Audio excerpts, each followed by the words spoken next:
Hello friends, welcome to the new episode of my channel. আমি Prince. তো এখন এই ভিডিওতে কথা বলবো এমন একটা ব্যাপার নিয়ে যেটার জন্য আমার মনে হয় খাদান যে পরিমাণ চলছে তার আরও বেশি পরিমাণ চলবে। যদিও কেউ কেউ এই ব্যাপারটা একটু হলেও অবাক হয়েছে, হতাশ হয়েছে, কিন্তু আমি প্রচণ্ড প্রচণ্ড পরিমাণে খুশি। এবং এটা তো আমি বলবো কোথাও গিয়ে বুমেরাং হয়ে ফিরবে অবশ্যই, এই নিয়ে কোনো সন্দেহ নেই। তো খাদান তো দারুণ চলছে, এই নিয়ে কোনো মানে এখন অব্দি দেখতে পাচ্ছি যেরকম লেভেলে অ্যাডভান্স বুকিং হচ্ছে সর্বত্র দারুণ একটা রেসপন্স। বহু যুগ পরে কোনো বাংলা কমার্শিয়াল সিনেমার জন্য এরম লেভেলের রেসপন্স দেখা যাচ্ছে।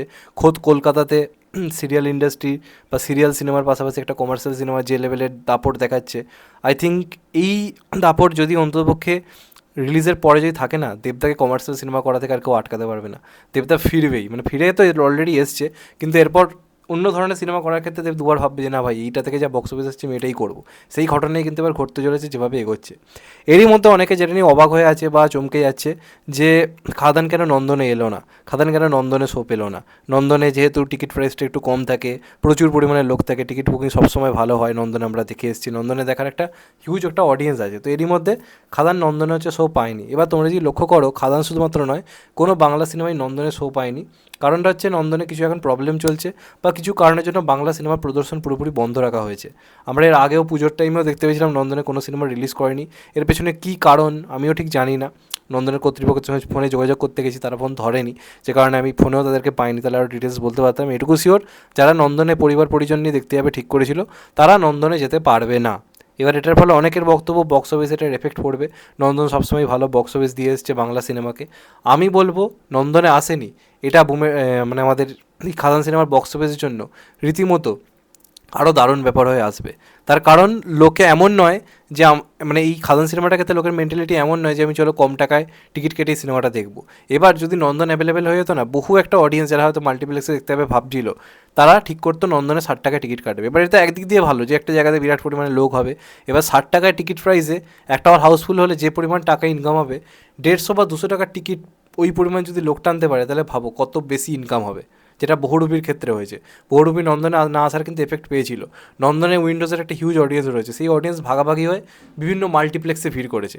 এবার এটা সবচেয়ে বেশি দরকার, একটা 60 টাকার টিকিট প্রাইসের থেকে একটা 180 বা 200 টাকার টিকিট প্রাইসের বেশি। এবং এই সিনেমাটার ক্ষেত্রে বহুদিন পরে বাংলা কমার্শিয়াল সিনেমার ক্ষেত্রে লোকে মাল্টিপ্লেক্স টিকিট কাটছে। যদি নন্দন আসতো, মাল্টিপ্লেক্সে একটা বড় রকম কিন্তু ভাটা দেখা যেত, কারণ বহু অডিয়েন্স চলে যেত নন্দনে 60 টাকার টিকিটে। তো আমি বলবো এটা বহু জোর বাঁচা বেঁচে গেছে, আমি এবারটা ক্ষেত্রে বলবো। কারণ এর আগে যে দেবতে যে কাজগুলো করছিল, সেগুলো অনেক কম বাজেটের কাজ, সেফ জোনের কাজ ছিল। খাদানকে বড় হিট হতে হবে, খাদানের বাজেট অনেক বেশি। এক্ষেত্রে নন্দন না পাওয়াটা এবং মাল্টিপ্লেক্সের লোকে যে টিকিট কাটছে, এটা রীতিমতো আশীর্বাদ হয়ে আসবে। এবং যে পরিমাণ টাকা ইনকাম হতো একটা নন্দন থেকে, কয়েকটা মাল্টিপ্লেক্স থেকে হিউজ অডিয়েন্স হয়েছে, তার 4 গুণ 5 গুণ বেশি কালেকশন হবে। এবং এটা হওয়া খুব দরকার ছিল। তো আমার তো মনে হয় এই সিনেমাটার ক্ষেত্রে নন্দন না আসা একটা ভালো সিদ্ধান্ত। এবং আমি বলবো নন্দনে আসেনি, এটা এই সিনেমাটার জন্য মানে অন্ততপক্ষে দারুণ একটা খবর হয়েছে। যারা ঠিক করেছিল যে নন্দনে যাবই, তারা এবার অন্ততপক্ষে একটু বেশি টাকা টিকিট কেটে এই সিনেমাটা দেখতে যেতে বাধ্য হবে। এবার অনেকে বলতে পারে যে দাদা এরকম করে বলছো, আমরা একটু কম টাকায় টিকিট কাটলে আমাদের সুবিধা। একদম ঠিক কথা। আমি আপনাদের জায়গায় থাকলে আমিও এইভাবে ভাবতাম, কিন্তু এই মুহূর্তে কমার্শিয়াল সিনেমাকে বাঁচাতে হবে। এই যে বারবার পুষ্পা টুর সামনে বা অন্যান্য সিনেমার সামনে বাংলা সিনেমাকে শো দেওয়া হচ্ছে না, তাদেরকে দেখিয়ে দিতে হবে বাঙালি অডিয়েন্স নন্দনে নয়, বাংলা কমার্শিয়াল সিনেমা দেখতে মাল্টিপ্লেক্সেও ভিড় করে।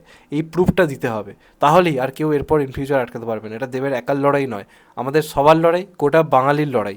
সেই লড়াইটাকে আমাদের জেতাতে হবে।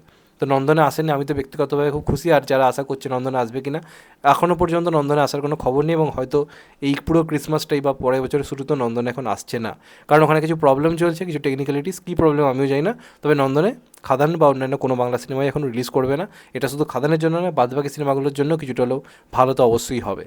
অন্ততপক্ষে চালচিত্র বা সন্তান, এই সিনেমাগুলো যা আবার লোকে ঠিক করতে যে নন্দনের 60 টাকা টিকিট কেটে দেখবো, যারা যারা দেখবে প্ল্যান করছে তারা একটু বেশি টাকা টিকিট কেটে মাল্টিপ্লেক্সে দেখতে বাধ্য হবে। আর খাদান তো এই মুহূর্তে নাম্বার 1 স্পটে রয়েছে লোকের চাহিদার দিক থেকে।